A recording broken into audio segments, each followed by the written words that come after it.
So you want to climb Mount Kinabalu? Here's how you can do it on a budget. By the end of this video, you'll find out exactly how much you need to climb the highest mountain in Southeast Asia, and you'll hopefully avoid some big mistakes a lot of people make when climbing Mount Kinabalu, which costs them a lot of money. We're going to break down the costs into two budgets, the first one being a bare bones budget, and the second one being a slightly mid-level with more comfort and extra stuff, so you can pick the best one that suits you. If you're coming from anywhere else except Sabah itself, you'll need at least 3 days and 2 nights to climb Mount Kinabalu, because on the day of your climb, you need to be in Kota Kinabalu at 6 AM before you take the 2-hour journey to Kundasang, which is where Mount Kinabalu is, and there are no flights that arrive before 6 AM. So the first and biggest expense is the climbing package itself. There are many companies that sell climbing packages. Just shop around and pick the one with the best price and reviews. In late 2023 and early 2024, the best price so far for a climbing package, if you're a Malaysian but not a Sabahan, is around 1,250 ringgit. But you'll need at least 4 people to join the group to get this price. If you don't have 4 people, you can also do it on a join-in basis, meaning you join another group and be the 4th person. This price includes transport from Kota Kinabalu International Airport to Kinabalu National Park in Kundasang, which is where you'll start your climb, 1 night stay at Panabalan Base Camp, entry fees, insurance, guide fees, and everything you need to start your climb. So we have 1,250 ringgit for the climbing package itself. The next biggest expense would be transport. Flying from Kuala Lumpur International Airport, the best prices we found so far are with AirAsia or My Airline, and the ticket usually goes for around 340 ringgit for a return trip, including insurance. To get to KLIA, the cheapest option is to take the MRT, and that costs around 15 ringgit depending on where you live. The next item you have to budget for is accommodation. Since you need to be in KK at 6 AM on the morning of your climb and there are no flights that arrive before 6 AM, you need to stay at least 1 night in Kota Kinabalu or Kundasang. For this, you can budget around 50 ringgit if you stay at a hostel if you're alone, or if you have a friend, you can split a room. The last expense will be your food, which you can budget around 50 ringgit, since on the climbing day itself, food will be provided. So with the climbing package, food and transport, that brings our total budget to 1,680 ringgit, which will give you a bare bones experience of what you need to climb Mount Kinabalu. But if you have extra money, I would highly recommend staying 1 extra night after your climb in either Kota Kinabalu or Kundasang. This is because on day 2 of your climb, you will be up since 2 AM in the morning, and you'll be climbing and hiking for about 12 hours into the afternoon. So it will be very tiring. If you want to go back on the same day, you have to take a 2-hour van or car ride from Kundasang to Kota Kinabalu Airport, and then you have to take another several-hour flight back to Kuala Lumpur or wherever you came from.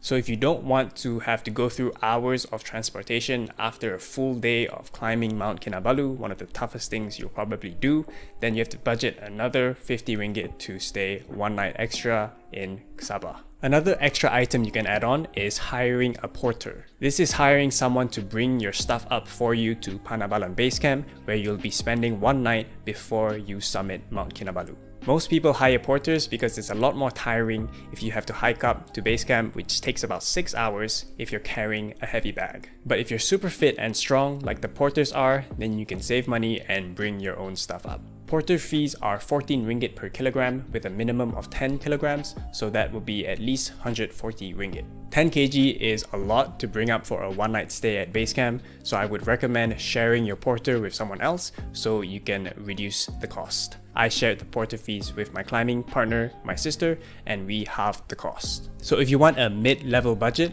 this would include 1 extra night stay in Kota Kinabalu or Kundasang, and also porter fees. This will take your budget up to 1,800 ringgit, which is still pretty reasonable. Now onto some big mistakes you want to avoid on your Mount Kinabalu climb, which will save you money. The biggest mistake people make when climbing Mount Kinabalu is buying the Via Ferrata option. So Via Ferrata is an optional activity you can do on the climb, where after you summit the mountain, instead of going down the same way you came, instead you go down via the rocky mountain slope, which is fitted with ladders, cables, and bridges. This activity is actually quite fascinating since Mount Kinabalu actually holds the record for the highest Via Ferrata in the world.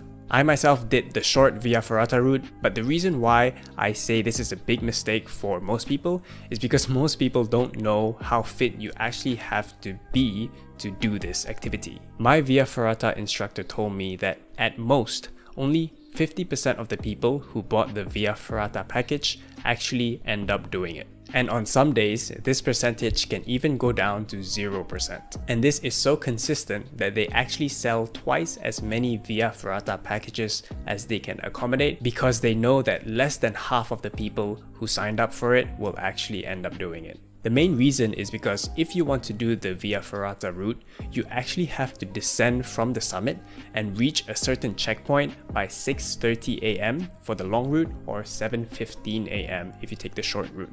The sun rises at 6 AM in Mount Kinabalu, and most people want to reach the summit at this time so they can see the beautiful sunrise, which is what we did. So the problem with taking the Via Ferrata route is that you have to rush down extremely fast from the summit to the checkpoints, which is about 1 to 2 hours away for the average person, by 6:30 or 7:15 AM. Or you have to climb the summit much earlier and you don't get to spend much time there or see the sunrise, which is probably the highlight of most people's trip.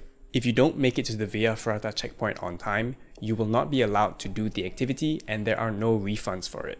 On my trip, only about 30% of the people who signed up for the Via Ferrata route actually made it on time and did the activity. I was one of them. I had to rush back down really fast while my legs were shaking, while in the meantime, my sister didn't do it, so she had more time in the summit to take nice pictures. So Via Ferrata can actually be a very fun experience, but if it's your first time climbing Mount Kinabalu, I highly recommend going the normal route without Via Ferrata so you don't have to rush to the summit and miss the sunrise. If you want to do the Via Ferrata route, I would recommend doing it on your second or third time, unless you're a highly skilled mountain climber or you don't mind missing the sunrise or spending very little time at the top. Other mistakes you want to avoid to save money is bring all your gear from home. Stuff like hiking poles, headlamps, scarves, and gloves are going to help you a lot on your climb, and they sell all of these things at the bottom, but it is a lot more expensive than if you were to get it from home. If you don't have these things and you don't hike or mountain climb a lot,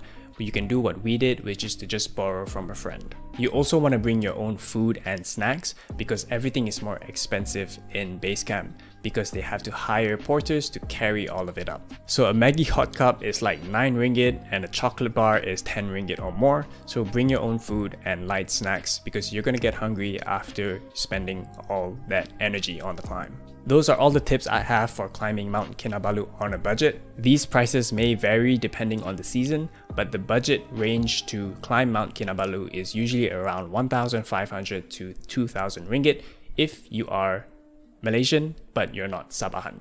If you're non-Malaysian, it will be more expensive. If you're Sabahan, it will be cheaper. If you've climbed Mount Kinabalu, let us know in the comments what your tips are to save money, or just let us know what your experience was like. If you found this video helpful, give it a like and subscribe if you want more content like this. See you in the next video.